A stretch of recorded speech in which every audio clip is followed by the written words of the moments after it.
6,500만 년 전 공룡을 멸종시키고 지구 곳곳에 숲과 도시를 태워버립니다. 심지어 인류는 물론 지구의 생명체까지 위협하죠. 더욱이 언제 어떻게 찾아올지 우리는 예측조차 할 수 없습니다. 지구를 위협하는 침묵의 멸종자로부터 인류 최초의 지구 방어 실험이 시작되고 지구상 가장 뜨거운 태평양의 용광로, 최근 요동치는 불의 고리로부터 우리가 사는 한반도는 과연 안전할까요? 지구를 떠나지 않는 한 그 누구도 피해갈 수 없는 지구에 찾아온 위기. 지구 최후의 순간으로부터 과연 인류는 벗어날 수 있을까요?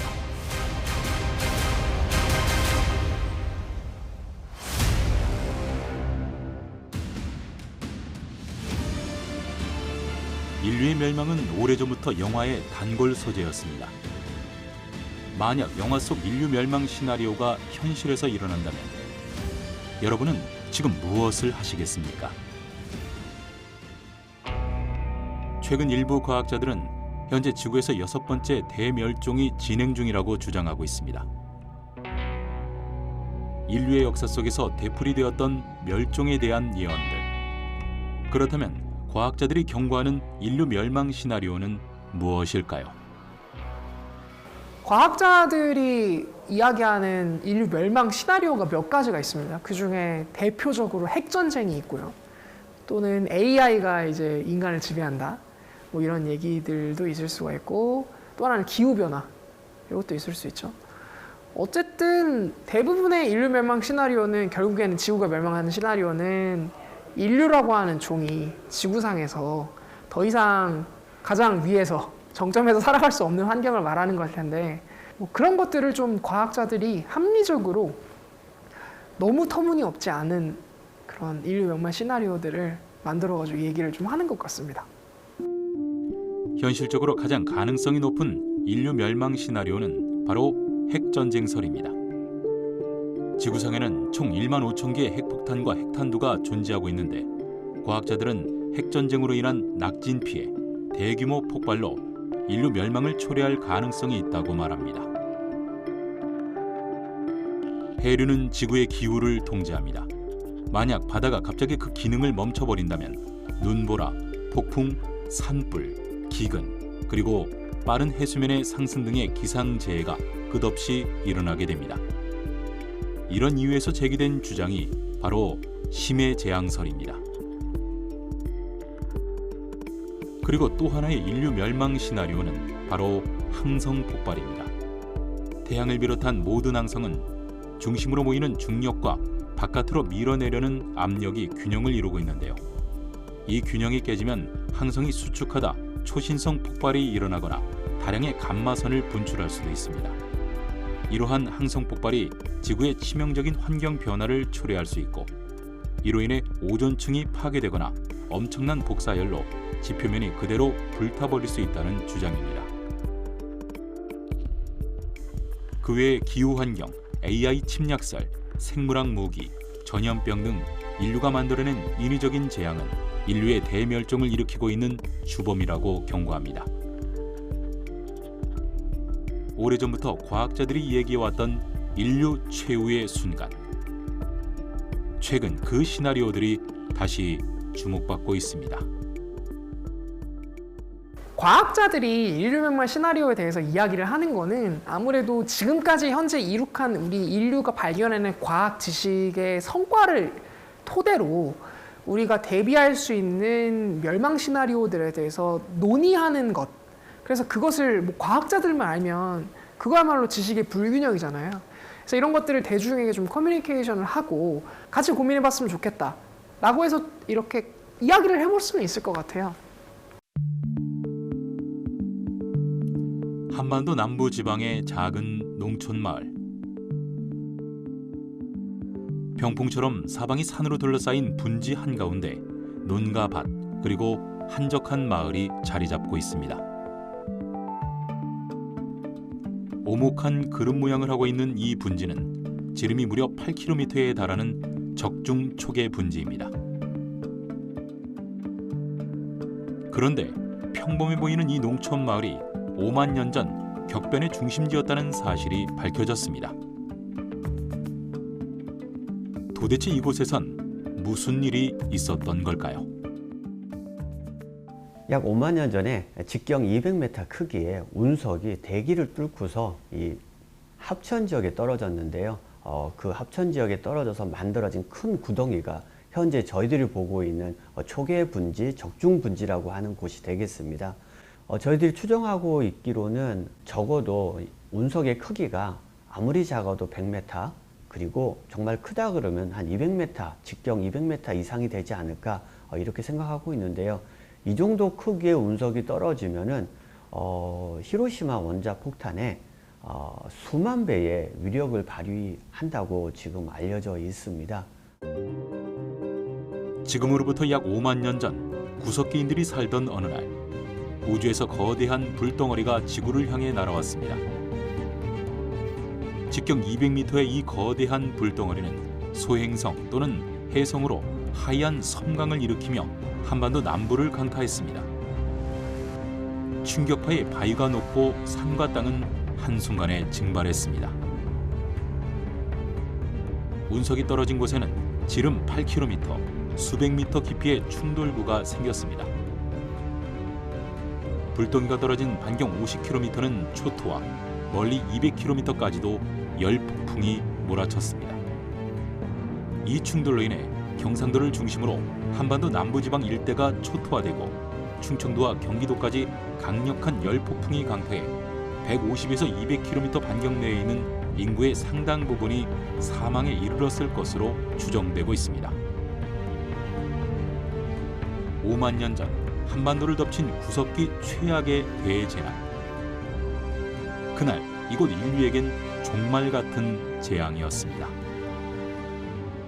아마 이 200m 크기의 운석이 만들어낸 파괴력은 어마어마하거든요. 그래서 구석기 시대에 굉장히 큰 재난이지 않았을까.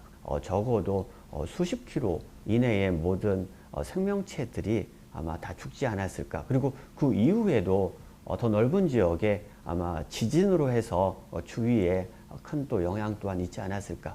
예를 들어서요. 작은 도시, 아니 대도시라 그러면 더 끔찍하죠. 그렇죠?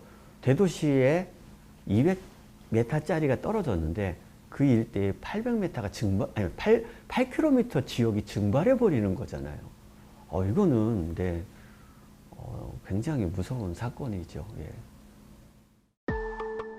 지구에서는 소행성 충돌구가 매우 드물게 발견되지만 달은 지구에서 관측될 만큼 거대한 충돌구가 가득합니다.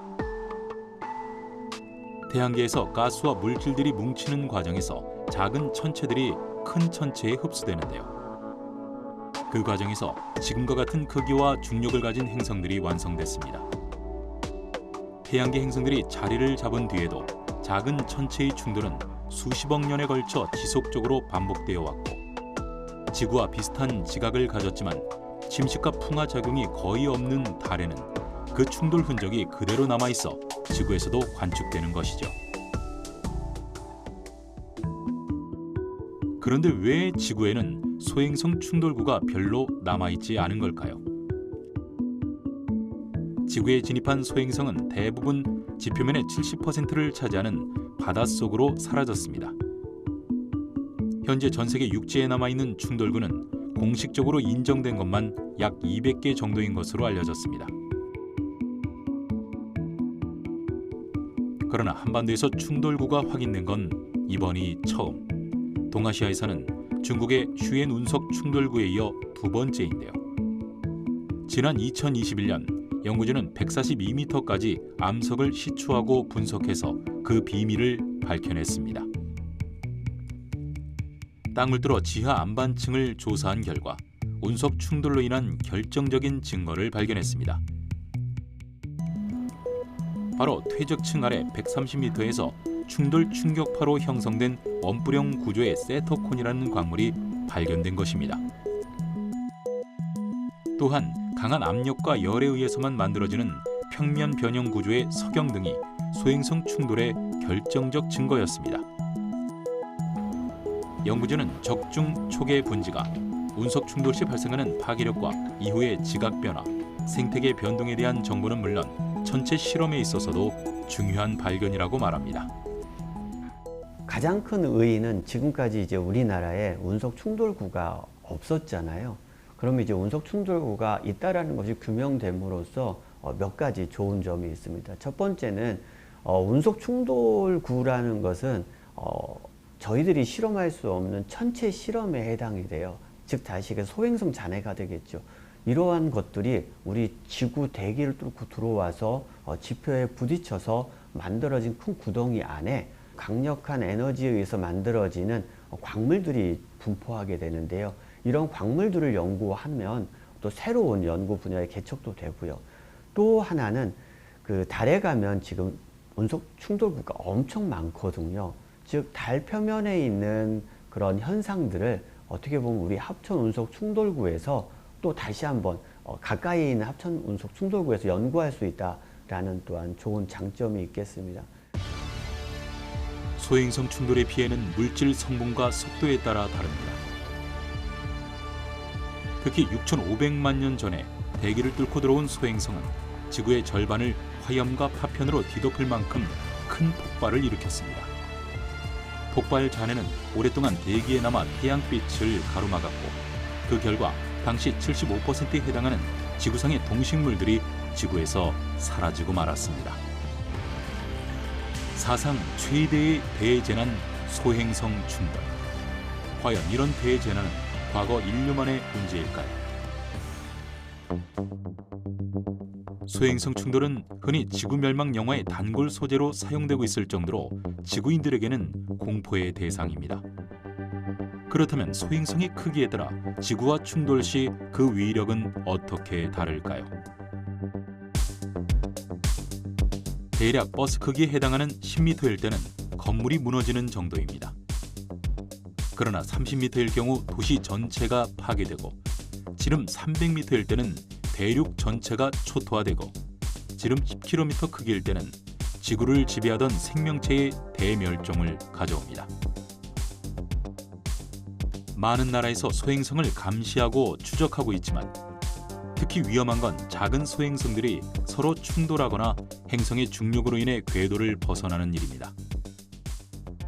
소행성에 따라서 지구에 가까워지기 전에 망원경으로 빨리 관측할 수 있는 밝아져서 그런 것들도 있지만 궤도가 이를테면 지구 가까워질 때 소행성이 태양 방향에서 온다든지 이런 결코 우리한테 유리하지 않는 그런 궤도 특성을 가질 수가 있거든요.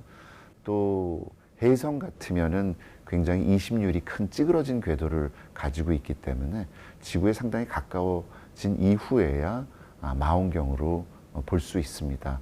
그래서 그런 아직 그 판별되지 않은 위협도 상존하고 있는 것이죠. 지금까지 과학자들이 발견한 지구 근접 소행성은 약 3만여 개. 그중 잠재적 지구 위협 소행성으로 분류된 건 2,100개 정도입니다.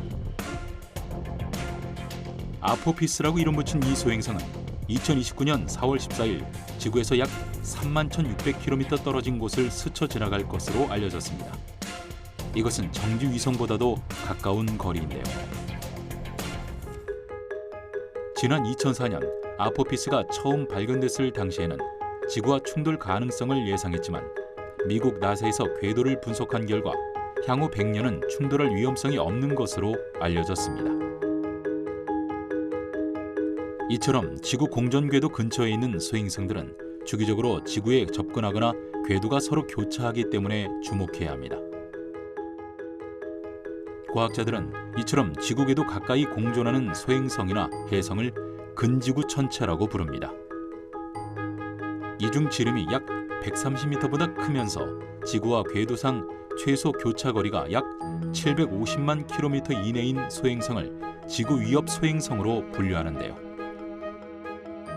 지구 위협 소행성은 지구와 충돌할 때 큰 피해를 줄 수 있지만 크기가 작아 지구 가까이 다가오기 전까지는 발견하기가 쉽지 않습니다.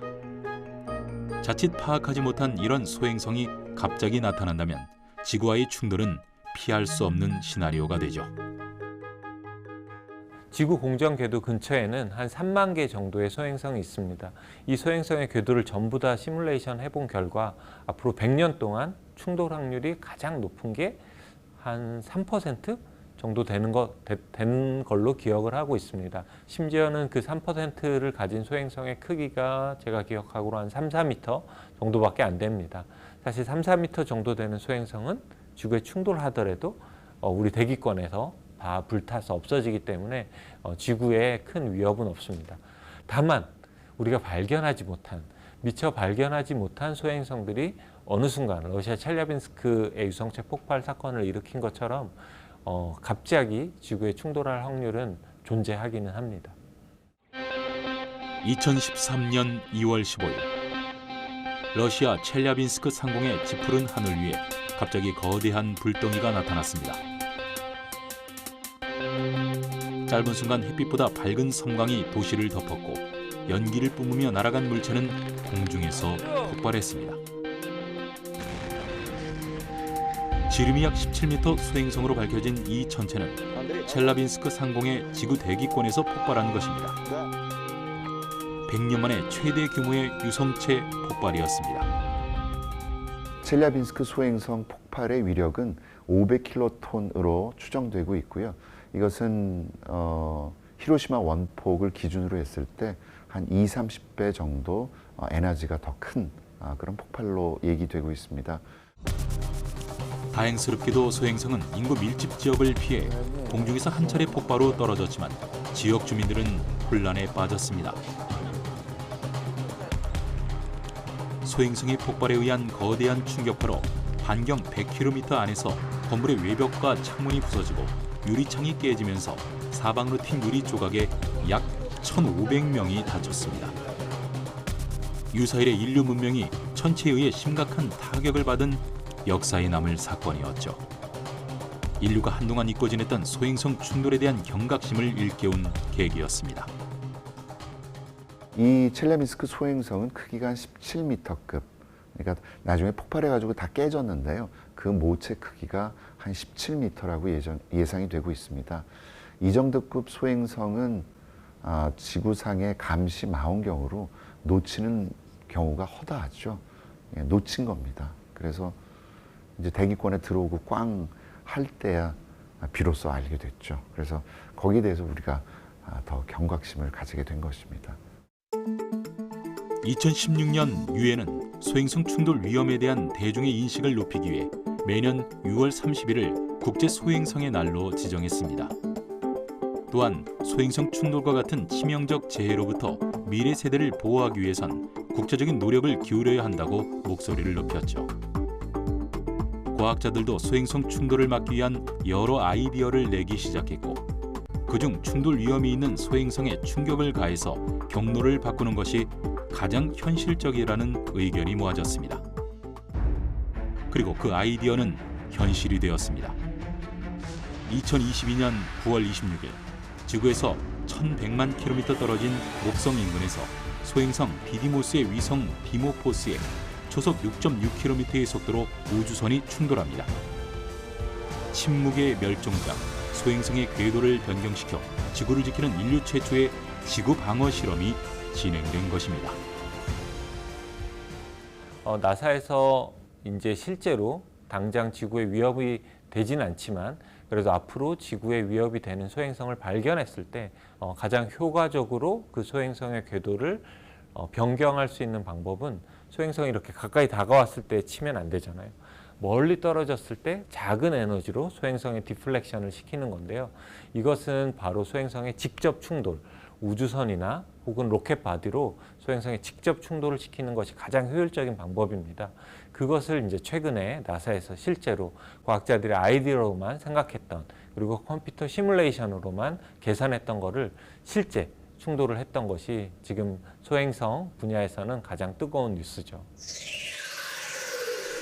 실제 촬영된 영상에서 보이는 소행성은 하나의 작은 점에 불과합니다. 충돌 4분 전 1500km까지 가까워지자 디디모스와 디모포스의 모습이 보이기 시작합니다. 충돌 3초 전 암석으로 가득한 디모포스의 표면이 드러났고 잠시 후 신호는 끊어졌습니다. 심우주에 있는 소행성을 직접 타격하는 데 성공한 인류의 첫 번째 도전입니다. Our world's first planetary defense test mission. On behalf of the Applied Physics Laboratory, congratulations to the DART team and to NASA on this historic accomplishment and first demonstration of a game-changing planetary defense capability. Go DART! 쌍소행성 궤도 수정 시험, 이른바 다트라 불리는 이 프로젝트는 나사의 대규모 행성 방어 전략의 일부인데요.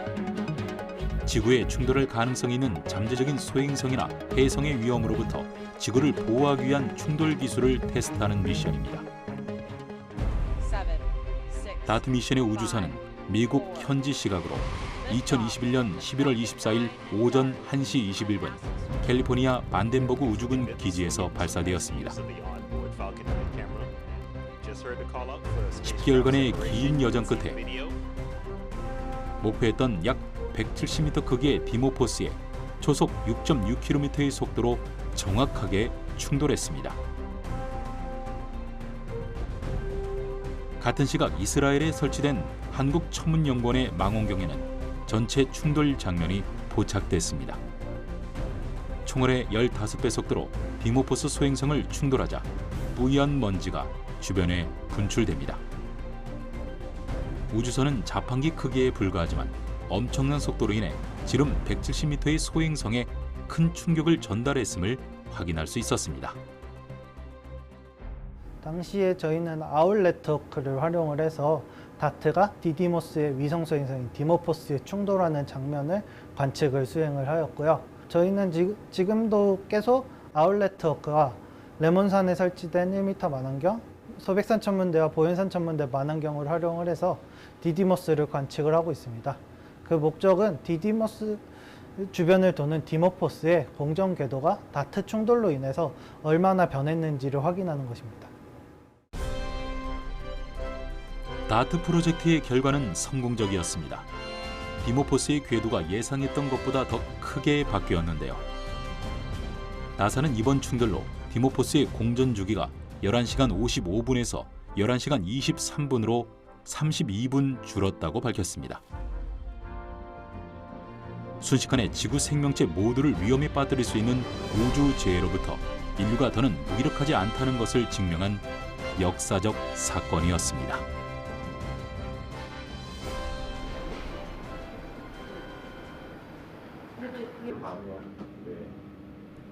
그렇다면 우리나라는 이런 우주의 위험에 대해 어떻게 대처하고 있을까요?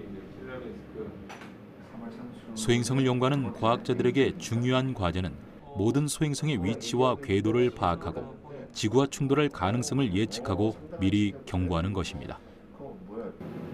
우리나라에서는 지난 2014년 우주 위험 대응 전문 기관으로 이곳 한국천문연구원이 지정됐습니다. 우주환경 감시 역할을 수행하는 전담 부서인 이곳 우주위험감시센터는 우주위험에 대한 체계적인 감시와 대응을 위한 연구 개발을 수행하고 있습니다. 네, 지금 현재 한국천문연구원에서는 전 세계 5군데, 몽골, 모로코, 이스라엘, 미국, 보현산 이렇게 5군데에 아울 네트워크 망원경을 설치를 해서요. 해가 지지 않는 천문대, 24시간 연속으로 네트워크 관측이 가능한 그런 무인 자동 관측 시스템을 운영하고 있고요. 그곳에서 계속 매시간 우주물체들의 그런 궤도 정보 그리고 밝기 정보 등을 얻어내고 있습니다. 한국천문연구원에서는 인공위성과 소행성, 우주 잔해물 등 지구 주변의 우주물체 관측을 위해 자체적으로 천체 망원경 네트워크인 우주물체 전자광학 감시 시스템을 구축해 가동하고 있습니다. 한국, 미국, 이스라엘, 모로코, 몽골에 각 관측소가 있는데요.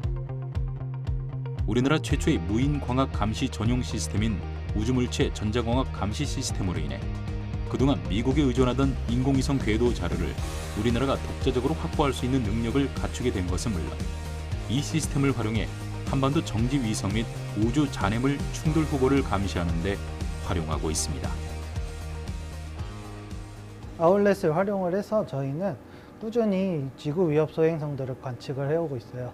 그래서 이번에 다트의 표적 천체인 디디모스를 관측을 성공적으로 수행을 하였고, 아포피스가 2020년 말에서 2021년 사이에 지구에 가까이 접근을 했을 때 또 성공적으로 관측을 했습니다. 그리고 최근에는 인공우주 물체인 누리호가 발사되었을 때 누리호를 아울렛으로 관측한 사례도 있습니다.